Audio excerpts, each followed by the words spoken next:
Bonjour tout le monde, aujourd'hui on va faire une carte presque 100% action, vous allez voir. Donc je vais utiliser le carton, le papier cartonné de chez Action, que je vous ai montré dans le dernier haul qui figure sur ma chaîne. J'adore ce papier, vous avez vu un petit peu ses couleurs, c'est tout doux, c'est tout pastel, c'est vraiment trop chouette. Et je vais utiliser également un die en forme arc-en-ciel et donc celui-ci, si je ne me trompe pas, le grand que je vous montre à l'écran, il vient également de chez Action. Et le petit nuage aussi, qui va nous servir pour la réalisation de cette carte, il me semble également qu'il venait de chez Action. Si ce n'est pas le cas, j'essaierai de vous retrouver le lien et vous pourrez retrouver le lien de ce matériel et de tout le reste comme d'habitude, je ne dirai jamais assez, dans la barre d'informations sous chacune de mes vidéos. Ensuite, donc on va faire un petit peu de découpe et je vais utiliser donc un papier de chacune des couleurs qui figurent dans ce pack. Si vous avez bien compté, il y avait donc 6 couleurs sur l'arc-en-ciel, mais j'avais seulement 5 couleurs de disponibles dans le pack. Mais c'est pas grave, on peut très bien faire comme ça. Vous allez voir, le résultat sera quand même vraiment très sympa.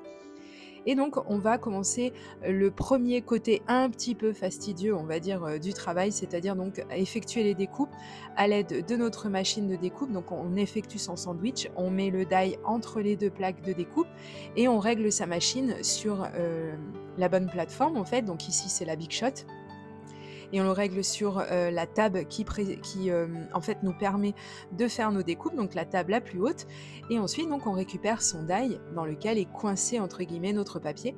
Et là donc c'est aidé de mon crochet silhouette. Pareil, vous trouverez le lien sous cette vidéo dans la barre d'informations. Si vous voulez vous le procurer, vraiment, c'est un engin qui vous aide à faire énormément de choses. Euh, Personnellement, je pourrais plus m'en passer, surtout quand il s'agit donc de sortir énormément de morceaux de papier, comme là c'était le cas pour cette découpe, puisqu'il a fallu que je la découpe 5 fois et que 5 fois il a fallu que je ressorte chaque petit bout de papier. Mais enfin, on va pas se plaindre, c'est que du bonheur de scraper, d'accord, ça prend du temps, mais c'est du bonheur quand même. Ensuite, je vous montre donc la base de cartes que je vais utiliser. C'est très rare que j'arrive à trouver celle-ci chez Action. Ce sont les seules qui ne sont pas métallisées, les blanches. Moi, j'aime pas trop le côté métallisé. Alors, c'est très joli en soi, mais quand arrive le moment de devoir écrire son message à l'intérieur, il faut chercher le bon stylo qui va tenir, etc., qui ne va pas s'effacer, parce que le papier métallisé, c'est un petit peu comme ça. Donc, je préfère le papier standard. Et puis, si j'en trouve pas, mais c'est pas grave, je l'ai fait moi-même, hein. Ça prend quelques minutes, c'est vraiment pas un souci. Donc, j'ai sorti mon post-it qui est collant sur toute sa surface. Je vous l'ai montré à l'écran, je vous l'ai montré déjà plein de fois dans plusieurs de mes vidéos. Mon modèle a la chance, enfin j'ai la chance d'avoir sur mon modèle quelque chose qui coupe des dents en fait, qui viennent couper, donc c'est très pratique, mais sinon c'est pas grave. Euh, si vous achetez le modèle que je vous propose dans la barre d'information, c'est pas un souci, vous le découpez au ciseau, avec des ciseaux, et puis voilà, après c'est vraiment pas un problème. Comme c'est très fin, ça se coupe très facilement. Et c'est exactement ce que j'ai fait donc pour avoir cette forme un petit peu de vague. J'ai fait donc un trait avec un crayon de papier et puis tout simplement je suis venue le découper avec mes ciseaux. Donc je vous dis, il n'y a vraiment rien de compliqué pour faire cette carte. C'est juste qu'elle est un petit peu longue au niveau de la découpe et vous allez voir juste après au niveau du positionnement des die cuts, donc des découpes. Mais on n'en est pas encore là. Ici, alors je voulais pas laisser un arrière-plan qui soit trop blanc parce que je trouvais que ça manquait un petit peu d'intérêt. Donc j'ai sorti ma Distress Oxide Broken China, donc un très joli bleu, un des seuls que je possède puisque je n'ai pas 500 Distress Oxide, mais ce que j'ai, ça me suffit pour l'instant. Et donc comme vous avez vu, j'ai utilisé le post-it collant sur toute sa surface pour venir faire un masque. Mais alors vraiment la chose la plus simple qui existe, hein, vraiment. C'est vraiment vraiment pas compliqué plutôt. C'est très pas compliqué. Voilà, pour être précis, c'est vraiment pas compliqué. Donc une fois que je suis satisfaite de mon arrière-plan, je me dis que ça y est, il est un petit peu meublé, voilà. Il ne va pas rester blanc parce que ça m'aurait un petit peu chiffonné, encore que ça aurait pu donner un cachet encore plus clair à cette création. Mais bon, après, c'était pas forcément ce que je voulais là, à ce moment-là.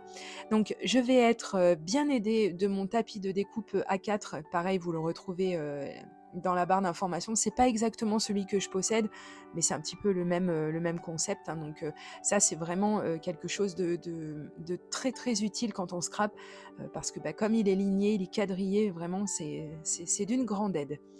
Donc j'ai commencé avec mon stylo colle Zig, lui aussi il m'aide beaucoup quand il s'agit de devoir couper, pardon, de devoir coller justement des petites découpes, excusez-moi, c'est la fin de journée, j'en peux plus. Et donc j'ai utilisé mon stylo Zig qui va donc dispenser de la colle, il a une pointe roller, celui-ci c'est mon préféré.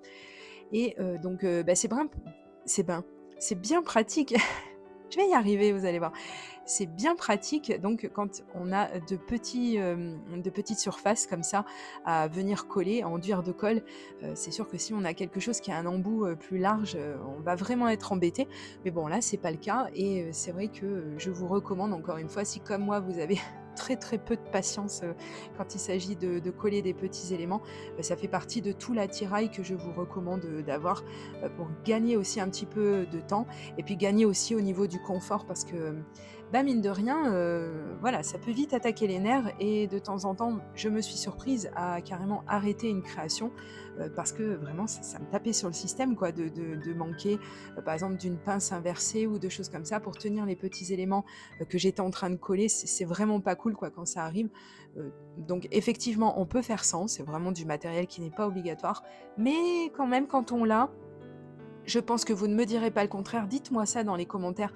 Si vous aussi, vous avez du matériel chouchou, du matériel sans lequel vous ne pourriez pas scraper. Vous auriez du mal à scraper, on va dire. Et comme ça, on va pouvoir échanger nos expériences là-dessus. Ensuite, donc, j'ai collé toutes mes couleurs d'arc-en-ciel et donc j'ai pris des petites mousses que j'avais achetées il y a très longtemps chez Action. Et vous voyez que le matériel vieillit très très mal puisqu'elle ne colle plus du tout. Bon, c'est pas grave. Je remets un tout petit peu de colle par-dessous et puis je vais utiliser donc la Tacky Glue parce que là, je voulais vraiment que ça adhère correctement sur mon papier. J'aurais pu utiliser la même colle et devant et derrière mes petits bouts de mousse en relief. Mais bon, je me suis dit, bon, bah écoute, j'ai la Tacky Glue aussi sous la main et puis ça m'a fait plaisir de l'utiliser. Mais surtout, ça permet aussi que je vois comment elle aussi, elle vieillit, parce que je me suis retrouvée il y a peu de temps à trouver justement dans mon matériel des choses qui ont très mal vieilli, malheureusement. Je pense que je vous ferai une vidéo là-dessus d'ailleurs à ce sujet, mais pas tout de suite, quand je ressortirai tout ce qui concerne ma scrap room dans ma nouvelle maison, on regardera un petit peu tout ça ensemble et vous allez voir qu'on va avoir de sacrées surprises. Donc pour en revenir à ma création, donc j'ai ancré mes nuages pour leur donner un tout petit peu de relief à eux aussi. Et là, j'ai trouvé quand même que j'avais fait donc déjà exprès d'avoir une partie blanche sur le bas de ma carte. Mais là, je pense que vous êtes d'accord avec moi, cette partie blanche, elle était trop présente. Ça n'allait pas du tout, surtout que j'avais dans l'idée de venir mettre un sentiment d'une certaine façon et que si j'avais gardé tout cet espace blanc en dessous, vraiment j'aurais trouvé que c'était vraiment pas équilibré tout ça. Donc je vais vous montrer justement le sentiment que je vais utiliser. Alors je ne peux pas dire que c'est un tampon texte puisque ça n'est pas un tampon texte, c'est un texte par contre que j'ai imprimé avec mon imprimante. Je vous ai déjà fait une vidéo à ce sujet quand vous manquez de tampons, quand vous n'avez pas voilà, le tampon adéquat, eh bien on a plein de solutions pour se procurer quand même un petit texte, un petit sentiment sur sa création. Et donc là, tout simplement, j'ai utilisé le Bienvenue bébé dans 3 polices différentes et j'ai sélectionné celui que je trouvais le plus adapté en fait à ma création. Et puis après, je suis tout simplement venue le découper, comme vous le voyez. Et puis je trouvais que cette découpe était sympa, mais j'avais envie de rajouter un petit quelque chose. Alors je me suis dit, évidemment, mais bien évidemment, ça tombe sous le sens. Je l'ai découpé en forme de bannière. Et là, c'est très simple, hein. Vous prenez la largeur de votre découpe. Vous venez placer donc un point à peu près au milieu, comme je suis en train de vous le montrer à la caméra.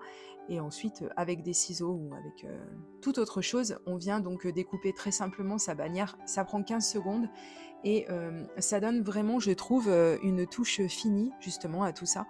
Et là, je me suis demandé si j'allais découper les deux côtés en forme de bannière et puis je me suis dit que oui. Encore une fois, on serait équilibré. On a les deux nuages juste au-dessus. Donc, pour mon œil de graphiste, Voilà, je trouvais quand même ça beaucoup plus cohérent d'avoir, les 2 côtés qui soient coupés. J'ai monté donc, mon papier sur, de la mousse, relief, mais qui est plus épaisse cette fois-ci et comme elle non plus, elle colle pas des masses, décidément j'ai beaucoup de chance avec ma mousse, en relief.